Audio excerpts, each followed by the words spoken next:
Assalamualaikum warahmatullahi wabarakatuh.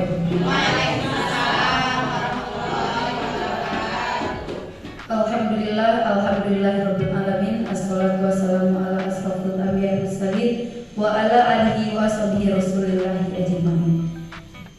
Pertama dan terutama sekali, marilah kita panjatkan kehadiran Ilahi Rabbi yang mana Dia telah berikan kita rahmat dan karunia sehingga kita hadir di TKPGRI dalam acara seminar aksi nyata modul 1 4 budidaya positif. Salawat berikan salam tak pernah bosan dan tak pernah absennya kita hadirkan ke putra Abdullah Bu Hati Aminah, kekasih Allah yang berlafazkan Allahumma sholli ala sayyidina Muhammad wa ala ali sayyidina Muhammad. Kata-kata penghormatan yang saya hormati Kepala TK Ibu Ovin Fendi Fitria, dan yang saya hormati guru-guru di TK, dan saya hormati ibu-ibu yang hadir pada hari ini.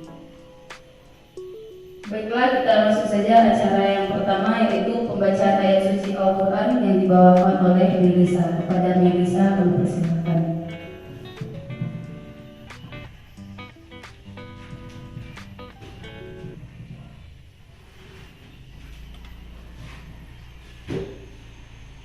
Assalamualaikum warahmatullahi wabarakatuh.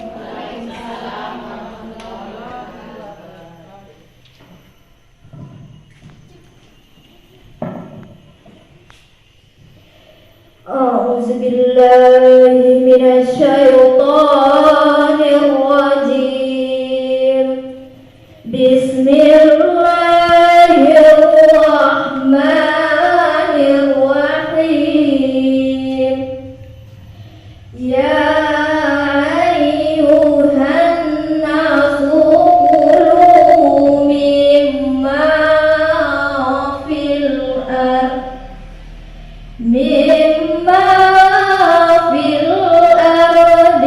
halalan thayyiban wa la tattabi'u khutuwat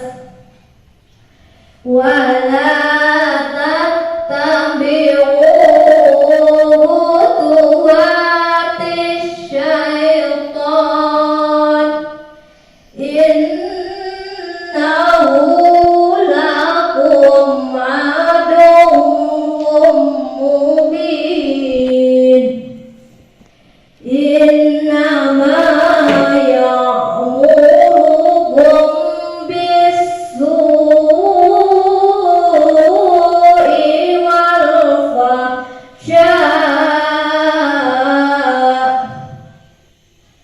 wal fahsya'i wa taqulu 'ala Allahi ma la ta'lamun. Wa iza qila lahum ittabi'u ma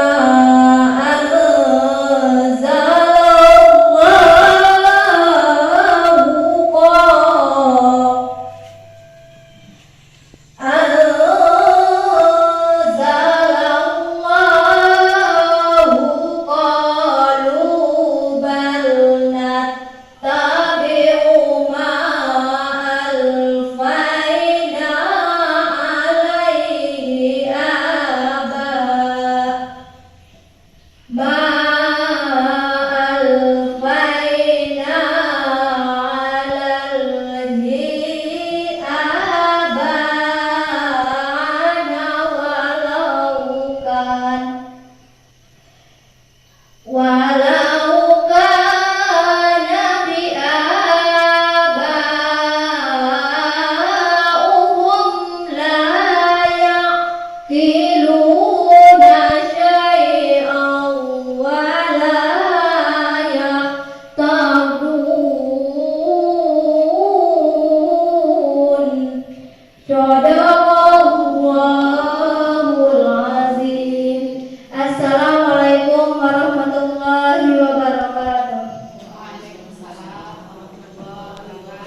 Raya. Hadirin diharap berdiri.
Hadirin diharap duduk kembali.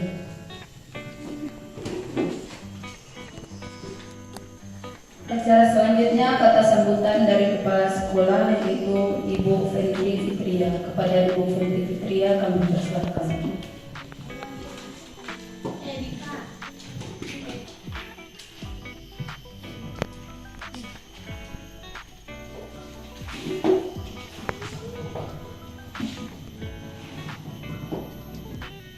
Bismillahirrahmanirrahim.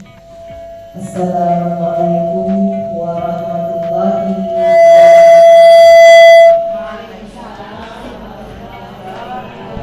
wabarakatuh. Alhamdulillah, segala puji dan syukur kita panjatkan kehadirat Allah Subhanahu wa Ta'ala yang telah melimpahkan nikmat kepada kita semua, mulai dari nikmat iman, nikmat sehat, dan kesempatan untuk dapat mengabdi di bidang pendidikan untuk mencerdaskan anak bangsa. Salawat dan salam semoga tercurahkan kepada baginda Nabi Muhammad SAW yang syafaatnya kita nantikan besok di yaumil qiyamah. Pendidikan adalah yang terhormat ibu-ibu majelis guru yang hari ini berkumpul di TKPGRI dalam rangka mengikuti seminar aksi nyata yang akan dilaksanakan nanti oleh Ibu Eva Susilawati, yang mana kita tahu Ibu Eva Susilawati selama beberapa hari terakhir telah mengikuti kegiatan calon guru penggerak angkatan 7 dan sekarang sudah memasuki modul 2. Baiklah Bapak Ibu-ibu semuanya, pendidikan adalah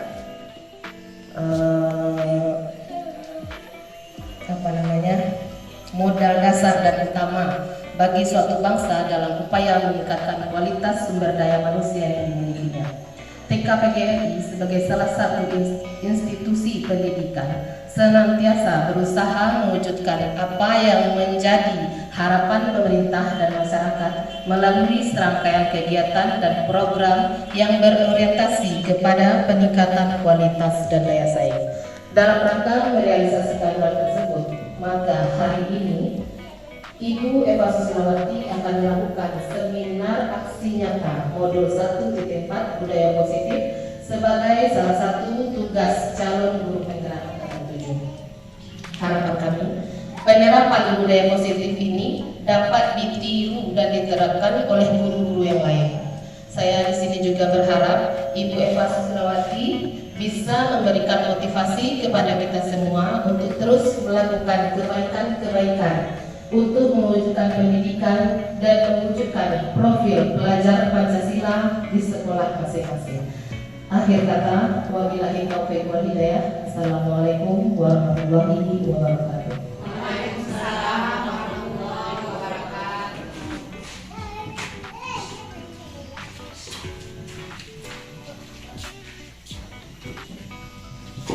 Selanjutnya kita masuk acara inti, yaitu paparan taksi nyata modul 1.4 budaya positif oleh Ibu Eva Susilawati SPD. Pada Ibu Eva kami persilakan.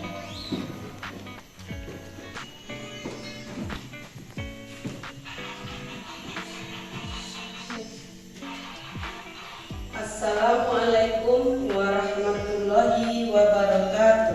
Waalaikumsalam warahmatullahi wabarakatuh. Alhamdulillahillazi arsala rasulahu bil huda wa dinil haq liyuzhirahu 'ala dini kullihi walau karihal kafirun. Rabbi shrah li sadri wa yassir li amri wahlul 'uqdatam min lisani yafqahu qawli. Allahumma sholli ala sayyidina Muhammad wa ala ali sayyidina Muhammad. Amma ba'du. Yang saya hormati Ibu Pentri Fitria selaku Kepala Sekolah di TK PGRI dan teman-teman majelis guru.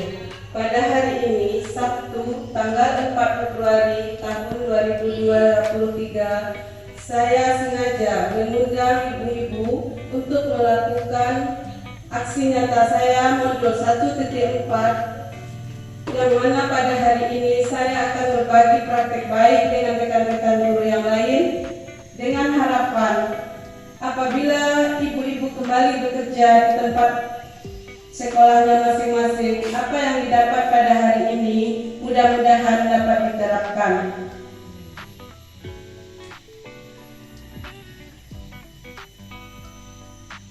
Budaya positif yang saya lakukan hari ini dengan pertanyaan pemantik, ada setuju atau tidak setuju? 1. Hukuman dapat mendisiplinkan anak. Yang kedua, memberi hukuman dengan hal positif seperti membaca atau membersihkan halaman sekolah dapat meningkatkan disiplin anak. Yang ketiga, memberi penghargaan dapat meningkatkan motivasi belajar anak. Yang ingin saya tanyakan, dari ketiga jawaban di bawah ini, manakah yang menurut ibu-ibu yang di antara ketiga ini dapat meningkatkan motivasi anak untuk belajar? Apakah nomor 1 atau nomor 2 ataukah nomor 3? Silakan ibu-ibu, ada yang ingin memberikan jawaban? Silakan Ibu Mila. Nomor 2, memberi hukuman dengan hal positif seperti membaca atau membersihkan halaman sekolah dapat meningkatkan disiplin anak. Ibu yang lain, Ibu Mila. Sama. Ibu Asgar? Sama. Berarti pada pertanyaan ini ibu-ibu berkesempatan memberikan jawaban yang sama, yaitu pemberian hukuman dengan hal positif seperti membaca atau membersihkan halaman sekolah dapat meningkatkan disiplin anak.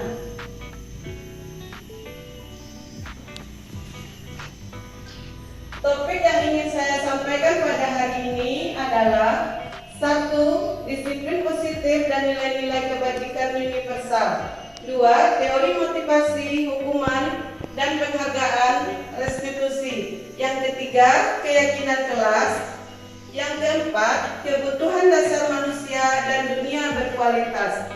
Yang keempat, 5 posisi kontrol. Yang kelima, segitiga restitusi.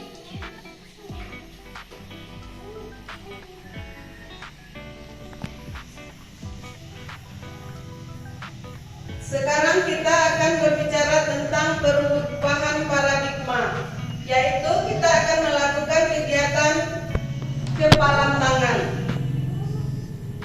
Di sini ada A dan B. Sobeklah secari kertas, tuliskan benda atau sesuatu yang sangat berharga untuk Anda. Letakkan di salah satu tangan Anda dan genggam benda atau sesuatu tersebut dengan segala daya.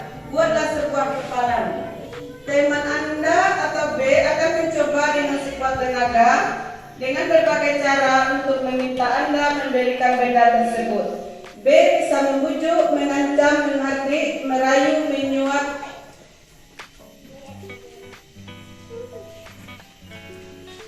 Coba lakukan kegiatan.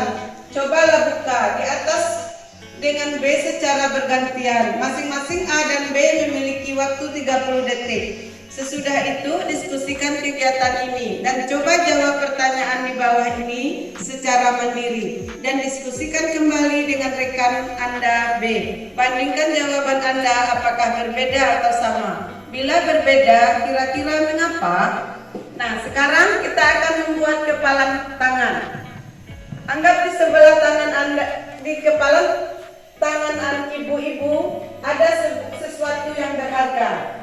Dan minta teman di sebelahnya untuk membuka kepala yang berharga di tangan ibu-ibu. Coba dilakukan.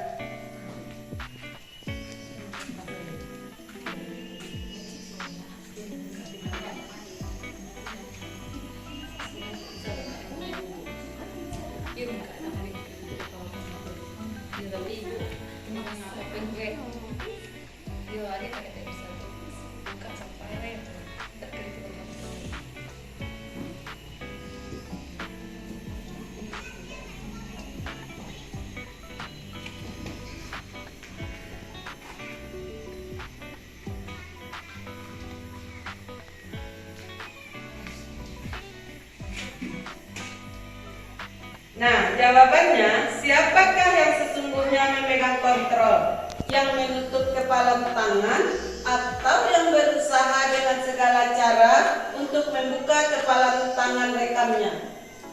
Nah, jawabannya, tentu kita sendiri yang memegang kontrol atas kepala tangan kita.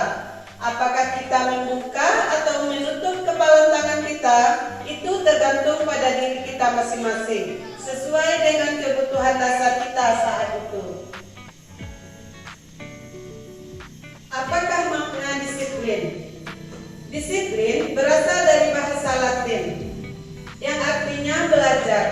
Makna asal dari kata ini berkonotasi dengan disiplin diri dari murid-murid Sokrates dan Plato. Disiplin diri membuat orang menggali potensinya menuju sebuah tujuan, apa yang ia hargai. Namun dalam sebuah budaya kita, makna kata disiplin telah berubah menjadi sesuatu yang dilakukan seseorang pada orang lain untuk mendapatkan kepatuhan. Cenderungan umum adalah menghubungkan kata disiplin dengan ketidaknyamanan, bukan dengan apa yang kita hargai atau pencapaian suatu tujuan mulia. Nilai-nilai kebajikan universal. Nilai-nilai kebajikan adalah sifat-sifat positif manusia yang merupakan tujuan yang mulia. Nilai-nilai tersebut bersifat universal dan lintas bahasa, suku, bangsa, agama maupun latar belakang. Setiap perilaku atau perbuatan memiliki suatu tujuan. Ini menurut pendapat William Glasser pada teori kontrol tahun 1984. Dengan mengaitkan nilai-nilai kebajikan yang diyakini seseorang, maka motivasi intrinsiknya akan terbangun, sehingga menggerakkan motivasi dari dalam untuk dapat mencapai tujuan mulia yang diinginkan. Ini pendapat dari Dian Gosen tahun 1998. Nilai-nilai kebajikan yang ingin dicapai oleh setiap anak Indonesia kita kenal dengan profil pelajar Pancasila. Yang pertama yaitu beriman, bertakwa kepada Tuhan Yang Maha Esa dan berakhlak mulia. Yang kedua mandiri, yang ketiga bernalar kritis, yang keempat berkebinekaan global, yang 6. Kreatif.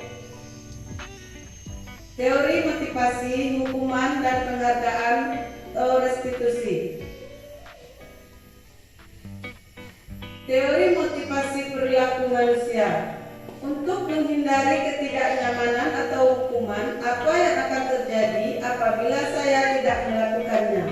Maka ini termasuk motivasi eksternal. Yang kedua, untuk mendapatkan imbalan dari orang lain atau institusi, apa yang akan saya dapatkan apabila saya melakukannya? Ini termasuk motivasi eksternal. Yang ketiga, untuk menghargai diri sendiri, saya akan menjadi orang yang seperti apa bila saya melakukannya. Maka ini motivasi internal. Inilah tujuan disiplin positif. Nah, ini adalah Ki Hajar Dewantara.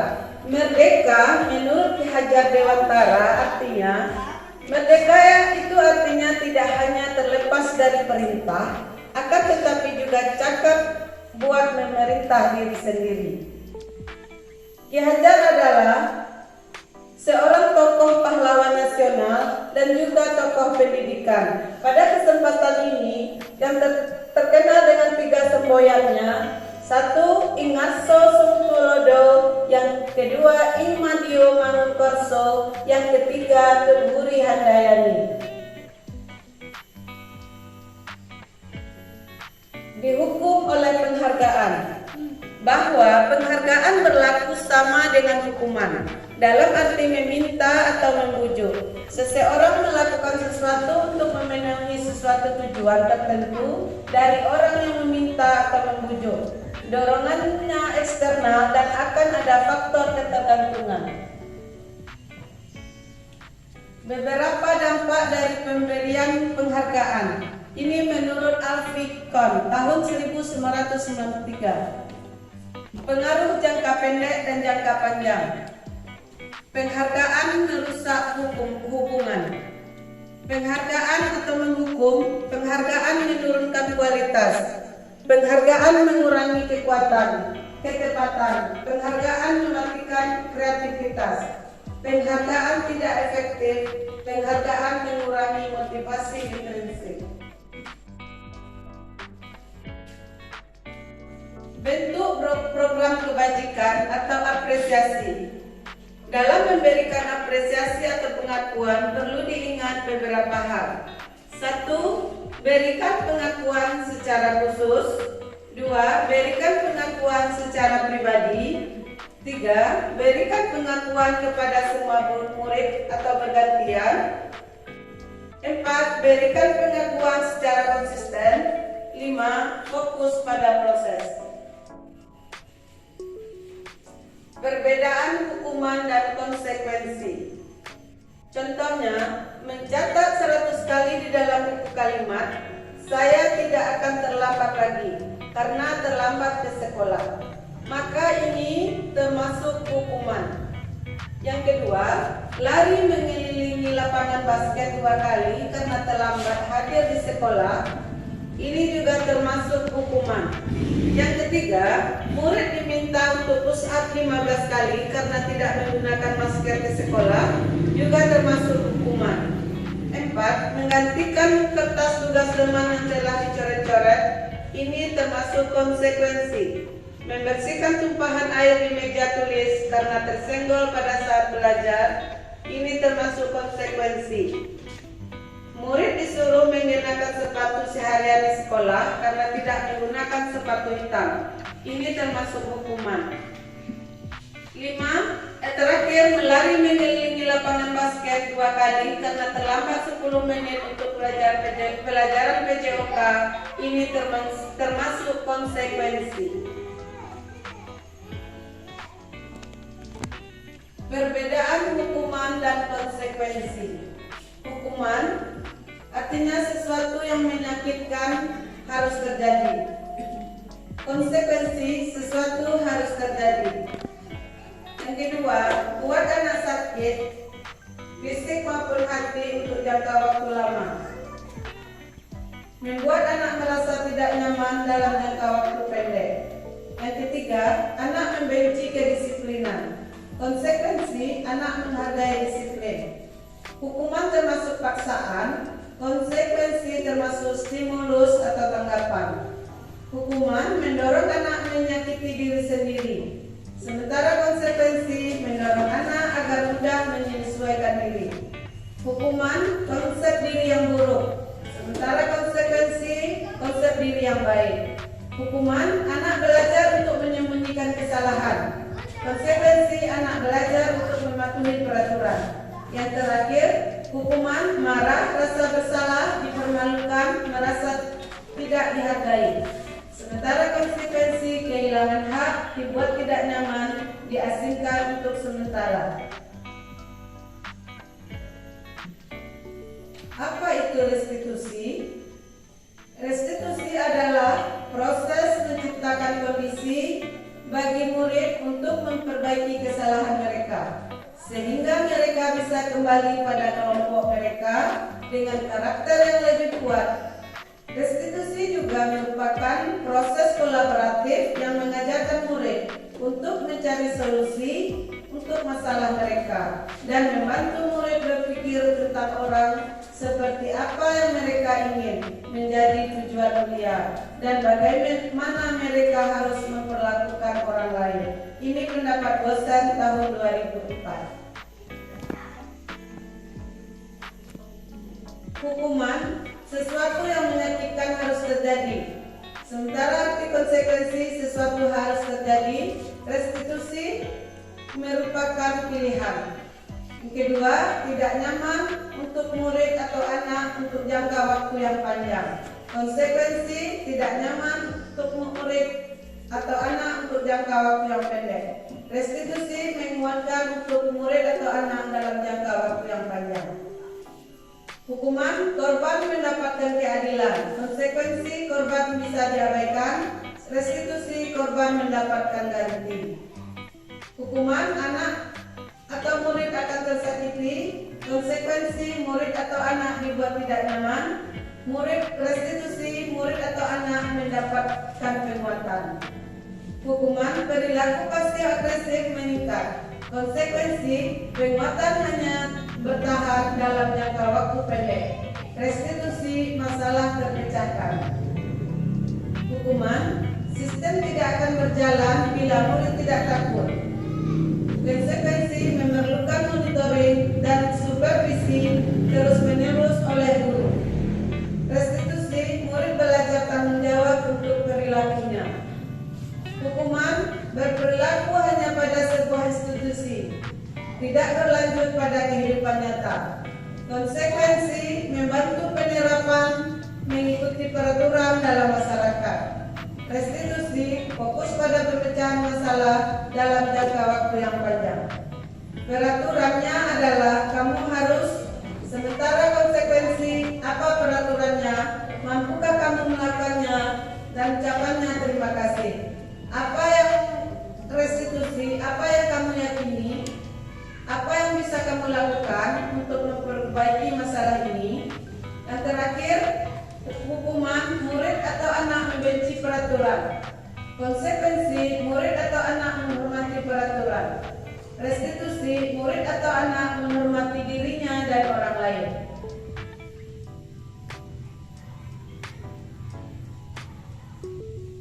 Di sini ada 9 ciri-ciri restitusi. 1. Bukan untuk menebus kesalahan, namun untuk belajar dari kesalahan. Yang kedua, memperbaiki hubungan. Yang ketiga, tawaran bukan paksaan. Yang keempat, restitusi menuntun untuk melihat ke dalam diri. Yang kelima, restitusi mencari kebutuhan dasar yang mendasari tindakan. Yang keenam, restitusi diri adalah cara yang paling baik. Yang ketujuh, restitusi fokus pada karakter bukan tindakan. Yang kedelapan, restitusi fokus pada solusi. Yang kesembilan, restitusi mengembalikan murid yang berbuat salah pada kelompoknya.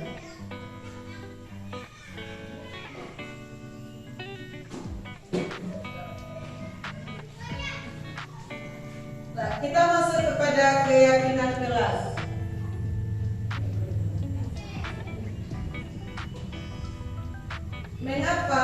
peraturan saja, mengapa harus keyakinan kelas? Nah, saya ingin mengajukan pertanyaan kepada ibu-ibu. Apa yang dimaksud dengan keyakinan kelas dan apa yang dimaksud dengan peraturan?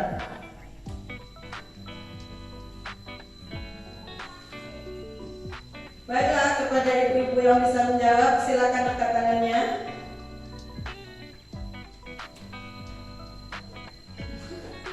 Silakan kepada Ibu Binti Fitria untuk menjelaskan apa yang dimaksud dengan peraturan, apa yang dimaksud dengan keyakinan kelas. Kalau menurut saya peraturan itu sesuatu yang harus dipatuhi. Keyakinan kelas itu sesuatu yang diyakini bersama untuk kebaikan bersama.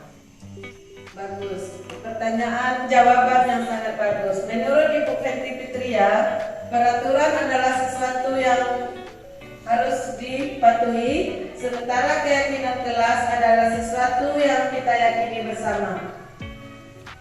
Di sini contohnya, mengapa kita memiliki peraturan 3M? Menggunakan masker, mencuci tangan, dan menjaga jarak 1,5 meter. Yang kedua, mengapa kita melakukan peraturan harus menggunakan helm bila mengendarai kendaraan roda 2? Yang ketiga, mengapa kita memiliki peraturan harus datang tepat waktu pada saat mengikuti pelatihan? Untuk mendukung motivasi intrinsik, kembali ke nilai-nilai keyakinan lebih menggerakkan seseorang dibanding mengikuti serangkaian peraturan-peraturan. Ini adalah lingkaran budaya positif. Yang warna pink itu adalah peraturan kelas. Dari peraturan kelas menjadi warna hijau menjadi keyakinan kelas. Keyakinan kelas menjadi lingkungan yang positif. Lingkungan yang positif akan menciptakan budaya yang positif. Budaya yang positif dapat kita terapkan di sekolah kita masing-masing sehingga kita bisa menciptakan generasi yang dapat mencerminkan profil pelajar Pancasila yang memiliki 6 dimensi. Yang dimaksud dengan keyakinan yaitu nilai-nilai kebajikan universal yang disepakati secara tersirat dan tersurat lepas dari latar belakang suku, negara, bahasa maupun agama. Pembentukan keyakinan sekolah atau kelas. Keyakinan kelas bersifat lebih abstrak daripada peraturan yang lebih rinci dan konkret. Yang kedua, keyakinan kelas berupa pernyataan-pernyataan yang universal.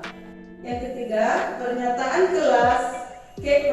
keyakinan kelas senantiasa dibuat dalam bentuk positif. Keempat, keyakinan kelas hendaknya tidak terlalu banyak sehingga mudah diingat, dipahami oleh semua warga sekolah. Yang kelima, keyakinan kelas sebaiknya sesuatu yang dapat diterapkan di lingkungan tersebut. Yang keenam, semua warga kelas hendaknya ikut berkontribusi dalam pembuatan keyakinan kelas lewat kegiatan curah pendapat. Yang terakhir, bersedia meninjau kembali keyakinan kelas dari waktu ke waktu. Nah, ibu-ibu semua, apabila kita telah mensepakati keyakinan kelas antara kita dan warga sekolah, maka keyakinan kelas itu bisa kita terapkan di kelas kita. Dan kita harus meninjau kembali keyakinan kelas yang kita buat dari waktu ke waktu. Nah, di sini ada 2 kolom, satu peraturan, yang kedua keyakinan kelas. Peraturan selalu kembalikan buku ke tempatnya. Yang kalau keyakinan kelas menerapkan sikap tanggung jawab. Peraturan dilarang mengganggu orang lain. Keyakinan kelas menghormati orang lain. Peraturan hadir di sekolah 15 menit sebelum pembelajaran dimulai. Keyakinan kelas menghormati orang lain, berkomitmen. Peraturan dilarang melakukan kekerasan. Keyakinan kelas keselamatan, menghormati orang lain. Dilarang menggunakan narkoba. Keyakinan kelas kesehatan, bergantian atau menunggu giliran, menghormati orang lain atau bersabar, menggunakan masker, keyakinan kelas, kesehatan, keselamatan. Terakhir, peraturan jangan berlari di kelas atau koridor. Keyakinan kelas seperti keselamatan atau keamanan.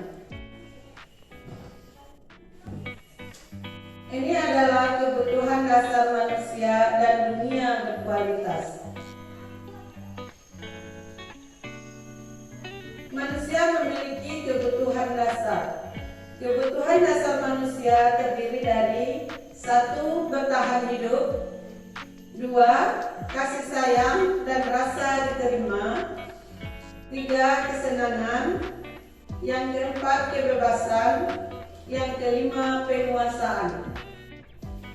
Validasi kebutuhan. Guru berkata, kamu bisa saja melakukan hal yang lebih buruk, tapi kamu tidak melakukannya. Kamu pasti punya alasan melakukannya. Apa yang penting bagi kamu? Kamu boleh tetap berusaha menjaga sikap itu, tapi tambahkan sikap yang lain yang baru. Maukah kamu belajar cara lain untuk mendapat yang kamu butuhkan tanpa harus memukul? Yang terakhir, apakah kamu bisa melakukan dengan lebih baik besok lagi? Menanyakan keyakinan. Guru berkata, apa nilai yang kita percaya di kelas atau sekolah kita? Nilai-nilai universal apa yang telah kita sepakati? Kelas yang ideal itu seperti apa sih? Kamu ingin jadi anak seperti apa? Apa yang kamu rasakan? Ketika kamu melakukan itu, kamu menjadi orang seperti apa?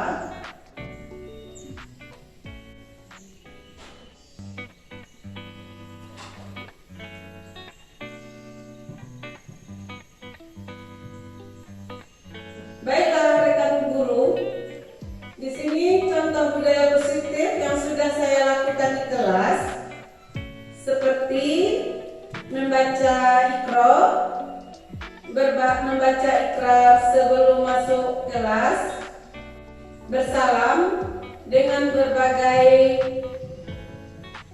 ragam seperti kepalan tangan, seperti salam, seperti pelukan, dan yang lainnya.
Kita kembali ke laptop. Di sini ada pernyataan-pernyataan dan siapa yang menyatakannya. Pernyataannya seperti ini. Saya kecewa sekali dengan kamu. Siapa yang mengatakannya membuat orang merasa bersalah. Yang kedua, kau tidak pernah benar melakukannya. Itu posisi kontrol penghukum. Yang ketiga, ayolah lakukan demi ibu bapak. Itu posisi kontrol pada level teman. Yang ketiga, apakah kamu mau mendapatkan stiker bintang pada hari ini? Itu pada posisi kontrol pemantau. Yang keempat, bagaimanakah kamu bisa menyelesaikan masalah ini? Ini posisi kontrol manajer. Yang terakhir, kamu selalu yang paling terakhir. Ini pada posisi kontrol penghukum.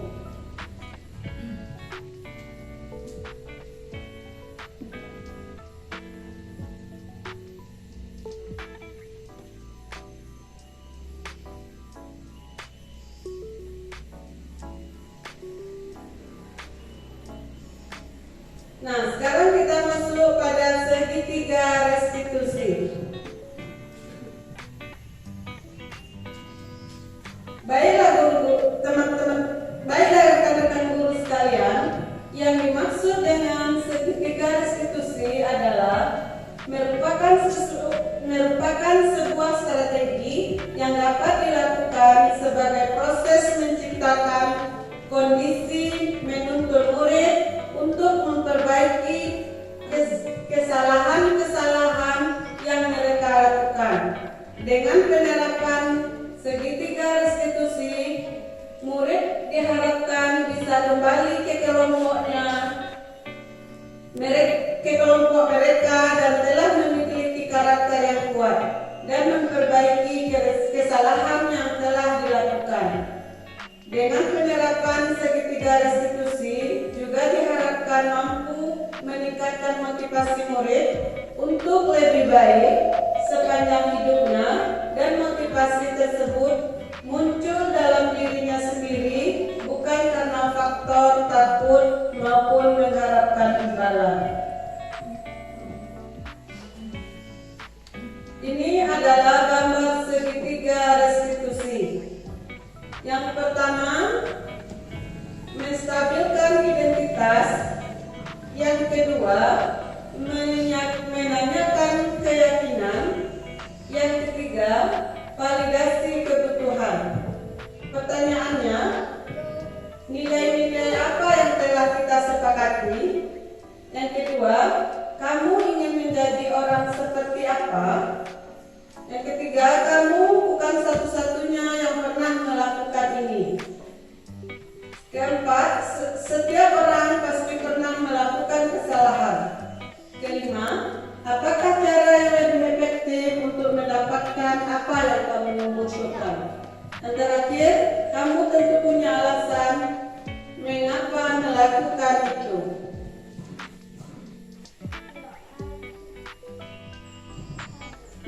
Pengertian dari menstabilkan identitas, seperti guru berkata, berbuat salah itu hal yang manusiawi. Tidak ada manusia yang sempurna. Bapak Ibu juga buat salah. Kita pasti bisa menyelesaikan permasalahan ini. Bapak Ibu tidak tertarik untuk mencari tahu siapa yang benar, siapa yang salah. Bapak Ibu lebih tertarik untuk menyelesaikan masalah. Kalau kamu menyalahkan dirimu sendiri terus-menerus, apakah kamu bersikap baik pada dirimu sendiri? Nah, baiklah rekan guru yang saya muliakan, saya ingin menanyakan, kalau kita selalu menyalahkan diri sendiri secara terus-menerus, apakah kita bersikap baik pada diri kita sendiri? Ya, rekan guru menjawab tidak. Pasti ada alasannya.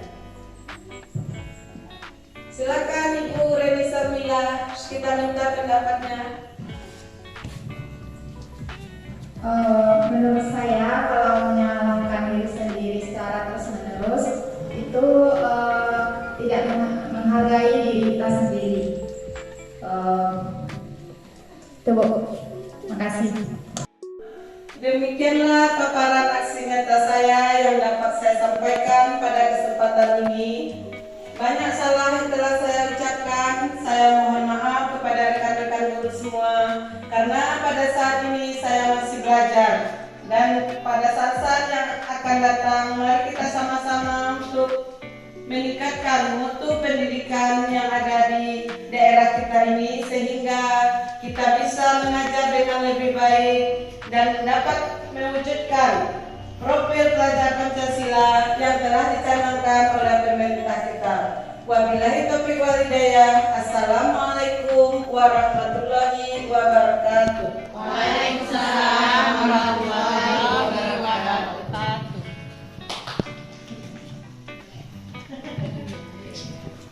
Itulah seminar aksi nyata modul 1.4 budaya positif. Dari budaya positif tersebut, mudah-mudahan ibu semua bisa menerapkan di sekolah masing-masing. Acara selanjutnya yaitu foto bersama.